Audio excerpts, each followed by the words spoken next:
Hey guys, welcome back to Clownfish TV. This is Neon. I am here with Geeky Sparkles. Hello. And it's time for our second daily dose of Dismal Disney. Yes. For today. Yeah, they're discounting the Galactic Star Cruiser again. This time it's for annual pass holders. Yeah, so pretty much everybody who has any kind of investment in Disney, whether it's annual pass holder or DVC member, Cast members got deals. Cast too. members, yeah. Since you're kind of the whales, they're giving you deep discounts, which tells me the whales aren't buying. Yeah, the whales. Can you fish for a whale? Can you I don't know. Yeah, the whales aren't biting. The big fish aren't biting as much as Disney wants, and it's funny because.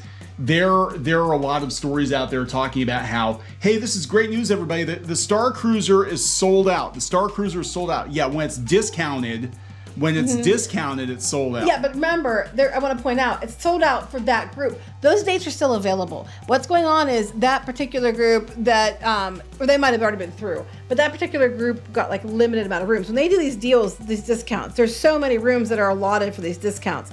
They have the other ones available that are full price. They usually don't run out. So I think it's more that the 10 spots we had available that day sold out, yay, Yeah, kind of thing. Yeah. But it's not. They're not getting full price, which tells me that they're charging too damn much, which is what we've been telling them since before they effing open. So before we go into it any further, please subscribe for more pop culture news, views, and rants. Guys, almost 300,000 subs. Thank you for the support. Go out to piratesandprincesses.net. Check out Geeky's Disney and Universal theme park blog and also our podcast, the Pirates and Princesses podcast. We gotta do another one. We haven't done one in a while. We're going to. We're in the middle of moving things around. And once things get settled, then we're going to focus on podcasts. You've been warned, so we are going to do podcasts. But yeah, this is interesting because there have been many articles written lately about the mass cancellations, which means that they're paring back on the number of voyages. Well, yeah, come like fall into winter, they have only so many voyages a week sailing. They got rid of one of the voyages, sometimes two, in there, so they have less availability. Thinking they'll probably sell those ones out as opposed to having so many available. They're doing that. Well, that's not to the end of the year though. Right. And then we'll talk about this after we talk about the discounts. But Gizmodo, IO9, they were actually invited onto the Star Cruiser, and they're like, hey, here's some things they can improve. I mean, a lot. There's probably a list. They probably couldn't be honest when they first went because God knows when you get invited to these social media shindigs at Disney, you're not allowed to be honest. Yet they still won't invite us because they know we'll be too honest. Yes, there's no way in hell we're getting invited. But let's talk about this. So annual pass holders can save 30% on select Galactic Star Cruiser voyages. Tell us about it. Okay, so they announced today, they did a bunch of announcements for discounts, which we'll talk about in a minute. But this one stuck out to me. So if you are an annual pass holder, and there's select days, that if you book those days, you get 30% off of your trip. Now, there's a caveat. You cannot use this on the really nice, pricier Galactic Galaxy Class suites and Grand Captain suites. No, these are like for the pleb rooms. You can't. The good rooms you cannot use this discount on. You have to pay full price. When we say $4,800 to $6,000, that's starting. Depending on how old the people in your party are, because they go by age. Depending on whether or not you want one of these big upgrades, that's when the prices will increase even more. But those ones you're gonna have to pay full price.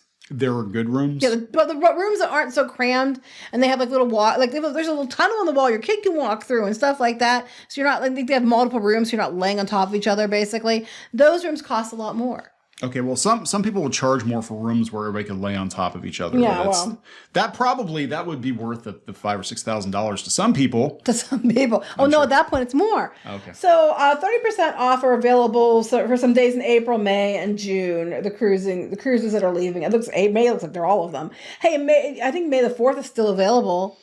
Yeah, that's weird. You'd think they'd do something special for that, but yeah, I remember when Star Wars weekends used to be a thing. It was actually a very special time at Disney because it wasn't overkill of Star Wars. And I want to point out that May the 4th isn't one of the dates that's included, but it's still available.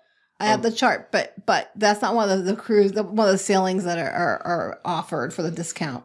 Well, if they really wanted to get people to come in for May the 4th or any time of year, you bring in Luke Skywalker, Darth Vader. I'm just Han Solo. I'm just saying. This deal, here's the fine print. Pass holder must be present when you book the room and check in, which is normal. The dates are through April 15th. Select dates April 15th to June 28th. Number of packages allotted is this offer is limited. Savings based on non-discounted price. They're talking about, you do their check-in. Non-transferable. The packages are all 2-night experiences. They include entry to Hollywood Studios for 1 day of your trip. It talks about how you get meals and all this other shit. Tickets may not be modified, are non-upgradable, non-transferable, and non-refundable. Sounds like the Polar Express. Kind of. Exclude activities, events separately priced. It goes on what you're allowed to get. I know there's some things you have to pay for. It's like a cruise. Offer is only applicable to new reservations. So if you have a scheduled reservation, you have to cancel it and have a new one. 1 cabin per pass holder. You have to stay in the cabin. Blah, blah, blah, you know. Dates are subject to change without notice. So you might schedule it and they might be like, whoopsie doopsie, we're changing our mind and canceling like they've been doing. Right now here, I do go down. I have them. Right now it's fully open. I mean, the dates in May, most of those were already blacked out before. July, August, those are the ones that they blocked out a couple months ago we talked about. So it's pretty much fully available. Yeah. They're discounting it to get people to show up. Going into the summer, that's not good. That's not a good sign. I'm still going to say I fully expect for this thing to get a massive refurb or retheming, or they'll turn it into, dinner theater, a day trip thing. I think they're going to do a something. day trip thing, honestly, because I don't know. I mean, They in the fall, in the winter, they have it set up at least through December that there's like in the middle of the week it's not being run, and I wouldn't be surprised if they don't start offering like 1-day excursions. Yeah, like when the days are not having sailings, because like the middle of every week is like completely blocked out, and I could see that they would do let's try this to make up some of the money. Yeah, this was just I could not believe when they were pulling the plug on projects because of the pandemic. I could not believe that they still went ahead and launched this one. I'm like, not only is it ridiculously expensive, it wound up being more expensive than what was rumored. What was rumored was about $3,000 to $4,000, and it wound up being considerably more than that. We said that was too high. But it wound up being a fraction of what was promised originally, and it wound up being based on the sequel trilogy, not the original trilogy. I'm like, if it were an original trilogy experience, it cost less and there was more to do, I think you'd have a slam dunk. But that's not what they're doing. And this is after they did the stupid discount too, where you can get up to $700 off if you paid for a deluxe hotel. Now the 30% off for the Galactic Star Cruiser was announced. There's a bunch of other discounts for the parks. They had 25% off. I think there's 30% for annual pass holders on rooms in spring and the summer. I think by the time you get into later in summer, there's 35% off of rooms for pass holders. I know there's like 25%, these are up to, of course. Right. Here's regular people, 25% on most nights, July 11th through August 20th, September 15th through September 28th, 30% off August 21st, September 14th. Florida residents are getting a 30% room discount. I know I was trying to look at some rooms. I thought about taking the kids down for a couple days, and I was looking at some of the rooms because I'm an annual pass holder.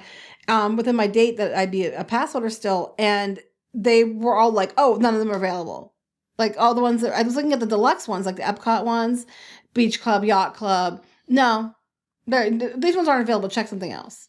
Yeah, they usually allocate so many rooms, for the. But this is when they first started, and now I went and looked. Like they were gone already, and then I was like, okay. I had probably travel agents jumping on it, honestly, no. because a lot of people wait for. You can't even get them halftime anyway. Yeah, I don't know, guys. I think we're going to see a lot more discounts after this earnings call, this shareholder call, because I think the parks might not be in the best of condition either. The fact that they're discounting things like this, they never discount unless they have to. But they do discounts a lot of times. But these like 35% off for pass holders in July 11th through September 28th. Yeah, that's 35. That's peak time. I'm like, holy. Very seldom do you find deals like that during the summer. Usually it was like around like people going back to school, or it was like March or April. And I mean, there really isn't a time when it's not busy at Disney anymore. It used to be you could go in February and there was like nobody there, and it was great. But yeah, it's just, I don't know. I don't know. This feels like panic all the way around. This feels like panic. So we will see what happens. Now I'm still hearing that the crowds are pretty heavy at Disney. That's what I'm hearing too. So I don't know if it's the undesirable, Well, it's spring unfavorable break mix. Some places it's spring break. Yeah. That's true. That's always going to be packed. So we'll see. As the recession wears on, we will see if people can scrape together $5,000 to $10,000 to go take a trip to Disney and go stay at the Galactic Star Cruiser. Well, if you're taking a trip to Disney, you're probably paying that $5 to $7 just to stay at the Galactic Star Cruiser. Mm-hmm. I mean, it doesn't even count going elsewhere. No, most people don't have it now. So, all right, we're going to wrap this up? Yep. Okay, please subscribe for more pop culture news, views, and rants, guys. We'll talk later. Bye. Help support the channel. Go to thereef.support and get early access to podcasts, videos, and other content. That's thereef.support.